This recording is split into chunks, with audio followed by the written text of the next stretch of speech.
Merci beaucoup d'être présent aujourd'hui à cette journée de la facturation électronique. Moi, je suis très heureux d'être avec vous. Il y a eu du très belle plénière ce matin avec Cyril Sautreau, la DGFiP, la IFE. Le sujet de la facturation électronique a énormément été développé. Et effectivement, une des questions qu'on peut se poser aujourd'hui, et donc c'est le thème de l'atelier aujourd'hui, c'est obligation de facture électronique. Justement, que faire par rapport à ce report. Rapidement, donc, on a une trentaine de minutes à passer ensemble. On essaiera de se garder du temps pour pouvoir répondre à l'ensemble de vos questions. L'idée, c'est de faire un petit peu un constat par rapport à ce report. Et puis ensuite, voilà, on rentrera dans le vif du sujet, vous expliquer voilà, qu'est-ce qu'on vous conseille aujourd'hui par rapport à ce report.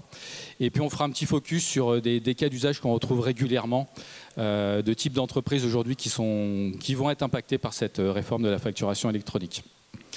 Alors moi, je suis Benjamin Royoux, je suis le directeur d'ECMA et je suis aujourd'hui accompagné de Jessica Poussard, je suis chef de produit sur la plateforme jefacture.com. Alors ECMA, vous vous dites qui c'est en fait. ECMA, vous ne connaissez pas forcément. Donc ECMA, en fait, nous, on est une association loi 1901 créée par le Conseil national de l'ordre des experts comptables.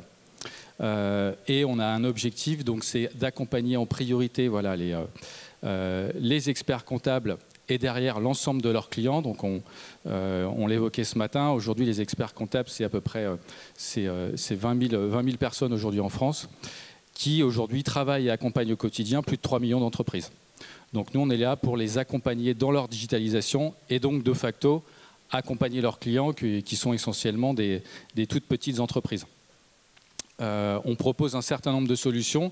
Une solution historique qui est la plateforme jedéclare.com qui permet d'envoyer à l'administration fiscale, donc à la DGFiP, tous les mois les déclarations de TVA, les déclarations fiscales et aussi annuelles, et puis de collecter les relevés bancaires des banques partenaires. Aujourd'hui, on va forcément parler beaucoup plus de facturation électronique avec notre plateforme JeFacture. Alors, jefacture.com, on avait anticipé cette réforme puisque, initialement, vous le savez, elle devait se mettre en œuvre début 2023. Et donc, on a lancé une plateforme dès l'année 2020. Et aujourd'hui, on a plus de 3500 experts comptables qui ont testé et qui utilisent cette plateforme. On est bien entendu pilote PDP puisqu'on a déposé notre dossier auprès de la DGFiP et notre équipe a été retenue avec plus de 106 membres, donc des OD, donc des éditeurs qui ont la volonté d'être OD, bien entendu aussi des cabinets d'expertise comptable et leurs clients entreprises. Autre élément, ce sujet a pas mal été évoqué ce matin par Cyril Sautreau. On fait partie du POC d'interopérabilité PayPal, puisque, comme lui, on est persuadé que 50 plateformes PDP aujourd'hui ne pourront pas communiquer entre elles sans un support, sans une structure qui permettra cette interopérabilité. Faut le savoir, aujourd'hui, 50 plateformes, si on n'a pas de plateforme, enfin de système d'interopérabilité, c'est 1225 interconnexions point à point. Donc autant dire que ça va être assez compliqué sur la base de 50. Si on passe à 100, imaginez la complexité. Et puis dossier PDP, donc on n'apparaît pas encore sur le site impôt.gouv, puisqu'on a déposé notre dossier que le 29 février. Donc on apparaîtra, en tout cas, j'imagine qu'ils vont étudier ce dossier et on apparaîtra courant du mois de mars. Alors les constats. Premier constat, bon, ça a déjà été largement développé ce matin, donc je ne vais pas forcément m'étendre. Entre l'ancien et le nouveau calendrier, donc ancien calendrier 3 phases, qui devait commencer en juillet 2024 pour se terminer en janvier 2026. Le nouveau calendrier, on est sur 2 phases, donc on va dire que c'est beaucoup plus contraint, avec effectivement cette première étape en septembre 2026, qui concernera l'ensemble des entreprises en réception. Et dans le même temps, les grandes entreprises et les ETI qui devront émettre des factures au format électronique. Puis après, l'ensemble des entreprises qui seront concernées en émission en septembre 2027. Donc c'est vrai qu'on peut se dire qu'on a 2 ans, mais en même temps, il faudra davantage anticiper, puisqu'en termes de calendrier, ce sera beaucoup moins étendu qu'initialement. Donc autre élément de constat, un report effectivement de l'entrée en vigueur. Donc effectivement, on peut se dire que, bonne nouvelle, hein, on a du temps. Après, on l'a bien vu dans les témoignages ce matin, finalement cette réforme elle est quand même relativement complexe. Hein. La France a fait le choix en fait d'un schéma en Y qui concerne effectivement à la fois le e-reporting invoicing. Donc on est sur une mise en œuvre qui va s'avérer complexe pour les entreprises. Donc finalement 2 ans pour s'y préparer dès maintenant, finalement c'est pas si peu. Des échéances plus rapprochées, donc ça j'en ai parlé, 1 an seulement entre les 2 échéances, donc finalement il faut s'imaginer que dès le départ, dès septembre 2026, il faudra être prêt pour cette réforme. Ce qui a évolué également, c'est qu'on a une première liste candidate de plateformes PDP qui ont déposé leur dossier, donc à date on est sur 54. Et cette liste va évoluer tous les 15 jours. Hein. Donc on peut très bien imaginer que dans 3 mois, on en aura 60 et que dans 1 an, on en aura peut-être 80. Donc c'est une liste qui permet déjà de s'aiguiller. Donc ça, c'est quand même une très bonne nouvelle. Par contre, attention, effectivement, c'est une liste de plateformes qui ont simplement déposé leur dossier. Donc ça ne justifie en aucun cas une future certification. Donc là, il faut quand même voir cette liste avec une certaine retenue. Par contre, ça a vraiment l'avantage de donner de la visibilité sur des potentiels acteurs qui ont cette volonté d'être certifiés PDP. Là encore, ça a été encore rappelé ce matin, mais ça nous paraissait essentiel. La réforme va globalement concerner à peu près 4 millions d'entreprises, 4 à 5 millions. Sur ces 4 millions d'entreprises, il y en a 3 millions qui sont des TPE. TPE, c'est les clients aujourd'hui des experts comptables. Et dans la dernière étude qui avait été lancée par la DGFiP, ça a été rappelé, plus de 50% en fait, des entreprises interrogées comptent sur leur expert comptable pour les accompagner dans cette réforme. Ça paraît logique dans le sens où autant une grande entreprise ou une ETI, elle va pouvoir s'appuyer en fait, sur des collaborateurs et elle a la capacité financière à étudier et mettre en place cette réforme, autant une petite entreprise avec un chef d'entreprise ou même quelques collaborateurs, elle n'a pas cette capacité à décrypter la réforme, étudier l'impact auprès de ses clients, de ses fournisseurs. Donc c'est pour ça qu'elle doit s'appuyer sur des experts. Et effectivement, l'expert comptable est aujourd'hui extrêmement bien placé pour accompagner ces petites entreprises. On avait également lancé un baromètre avec OpinionWell l'année dernière, qu'on a relancé cette année. Et là, on vous dévoile en fait les premiers résultats qu'on devrait communiquer dans les semaines qui arrivent.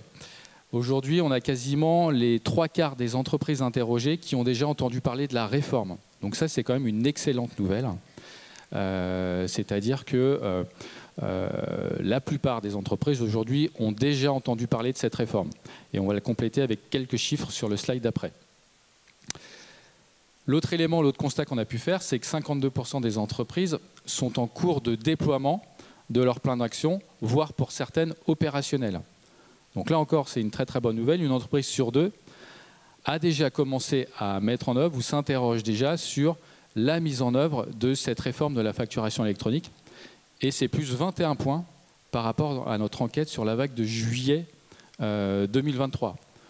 Donc là encore, on pouvait s'attendre à ce que finalement, du fait du report de la réforme en juillet de l'année dernière, les stylos soient posés.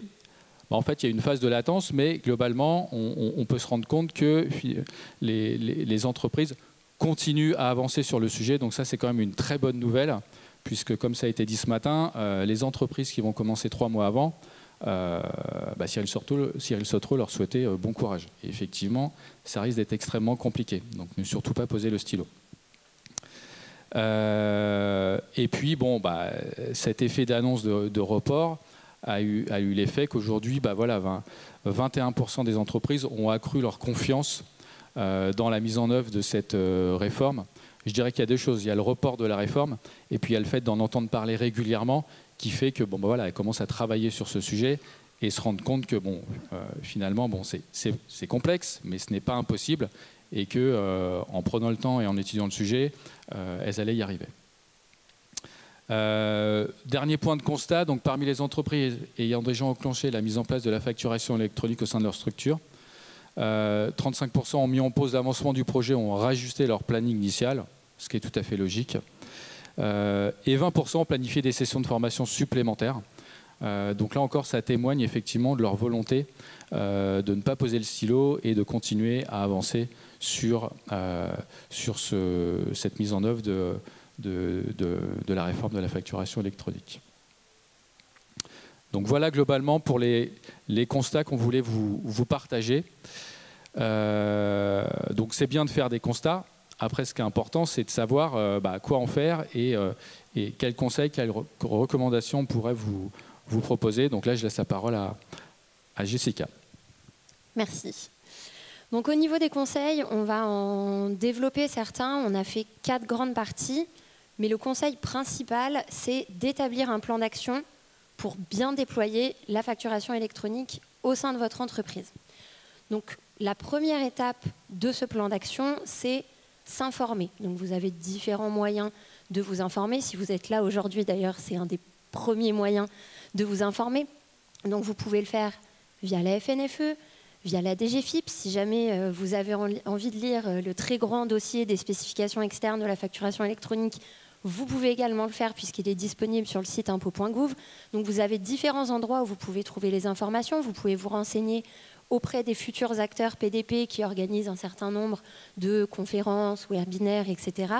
Et comme Benjamin le disait tout à l'heure, le rôle des experts comptables dans cette transition, c'est d'accompagner leurs clients entreprises. Donc vous pouvez vraiment vous appuyer sur votre cabinet d'expertise comptable, bien entendu, si vous en avez un, pour vous accompagner notamment sur le choix des outils, pour vous former sur l'obligation, etc. Ils sont, comme Isabelle en parlait tout à l'heure, ils sont formés par l'ordre et ils ont pour vocation de vous accompagner et de vous aider dans cette transition. Deuxième point, au niveau de l'information, ce qui est bien de faire, c'est d'étudier le marché. Étudier le marché, c'est un nouveau marché, le marché des plateformes de facturation électronique, qui naît en même temps que ce projet.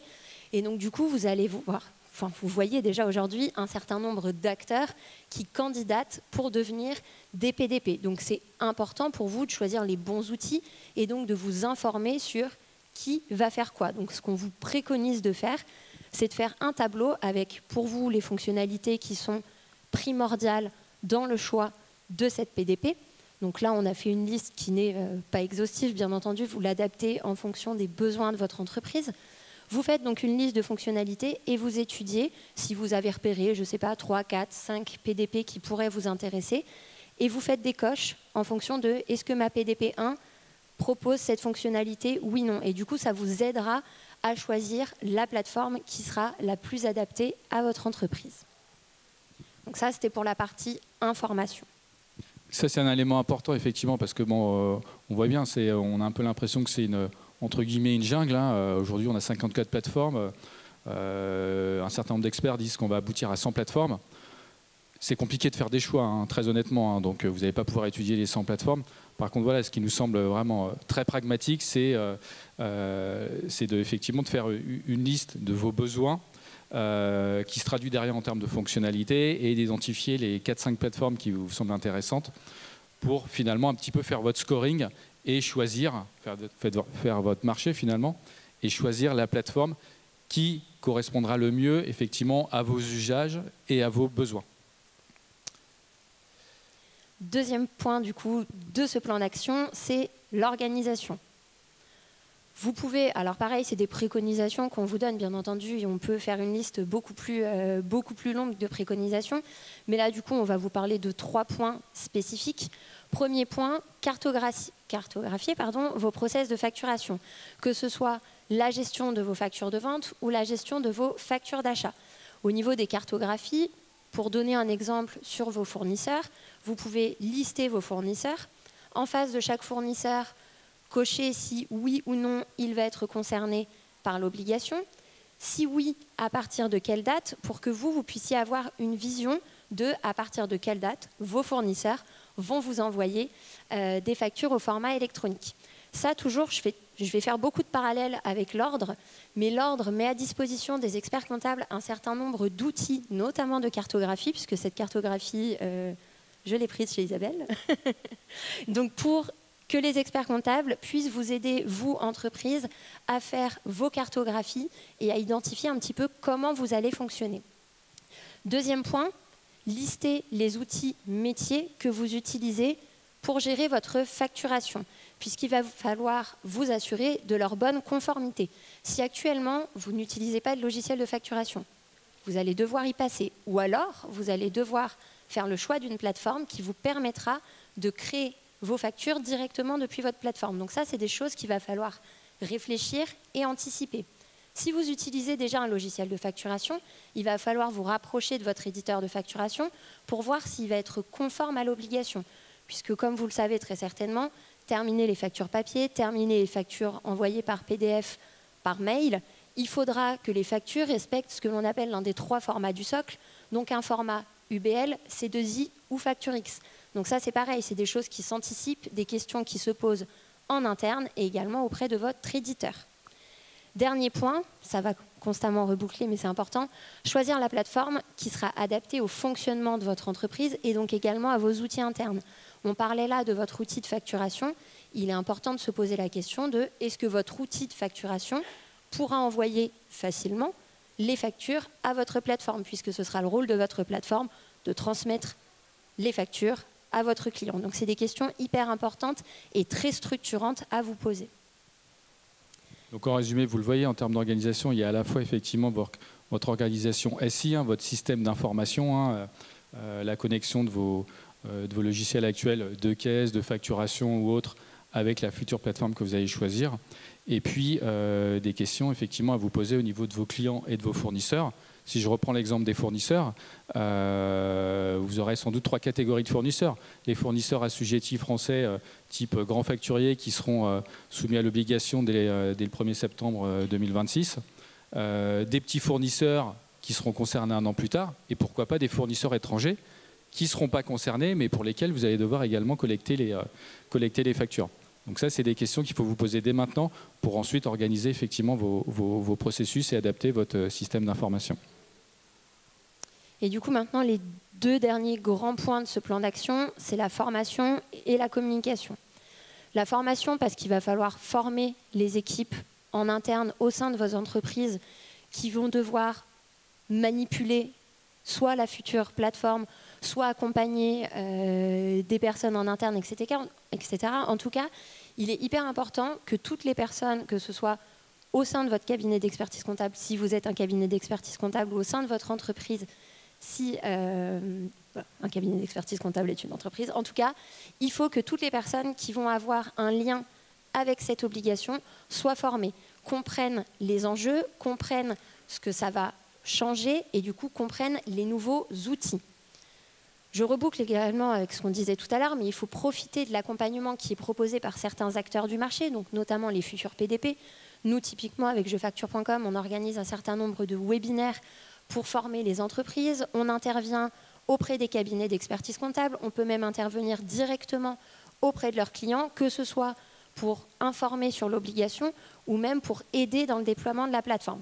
Donc en tout cas, voilà, n'hésitez pas à consulter votre cabinet si vous en avez un. Ils sont vraiment là pour vous accompagner et pour vous aider. Dernier point, la communication. Alors toujours, c'est une préconisation, mais vous avez des fournisseurs, des clients qui vont être concernés par cette obligation. Et ce qui est bien de faire, c'est de partager un petit peu les bonnes pratiques entre vous. Quand vous aurez fait le choix d'une plateforme, vous pourrez typiquement leur envoyer un mail ou échanger avec eux pour voir comment eux ont décidé de procéder, partager vos bonnes pratiques avec eux pour être sûr qu'au moment de l'entrée en vigueur, tout le monde sera prêt et que vous n'ayez pas un client qui vous dise « moi je ne suis pas prêt du tout, je ne sais pas de quoi vous me parlez, etc. » C'est bien que tout le monde ait les bonnes pratiques dès le départ, ça évitera une transition un petit peu compliquée. Donc vous le voyez, enfin, on est en mode résumé en plus, hein, donc il y a un certain nombre de tâches à faire, donc il est urgent effectivement de s'emparer de ce sujet si vous n'étiez pas encore emparé de ce sujet. Après, effectivement, derrière ces conseils, ce qui est intéressant pour visualiser un petit peu plus juste les choses, c'est de parler un peu de cas d'usage. Et là, on a deux cas d'usage intéressants. Un cas d'usage qui revient régulièrement, c'est le café-bar-restaurant.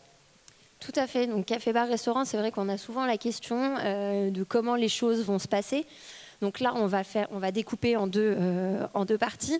D'abord, on va parler des actions qui sont à mener par ce professionnel pour pouvoir mettre en place la facturation électronique au sein de son café-bar-restaurant. Et après, on fera un petit focus très rapide, du coup, vu qu'on me fait des signes, sur comment on agit quand un professionnel nous demande une note parce qu'il est venu déjeuner dans notre café-bar-restaurant. Donc les principales actions à mener par ce professionnel, c'est un petit résumé de ce qu'on vous a expliqué depuis tout à l'heure.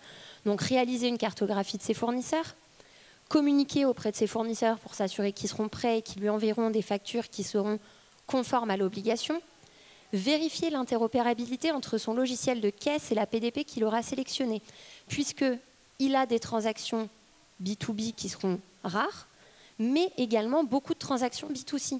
Et donc, du coup, il va devoir remonter les informations de e-reporting à l'administration fiscale grâce à sa caisse et grâce à sa future PDP.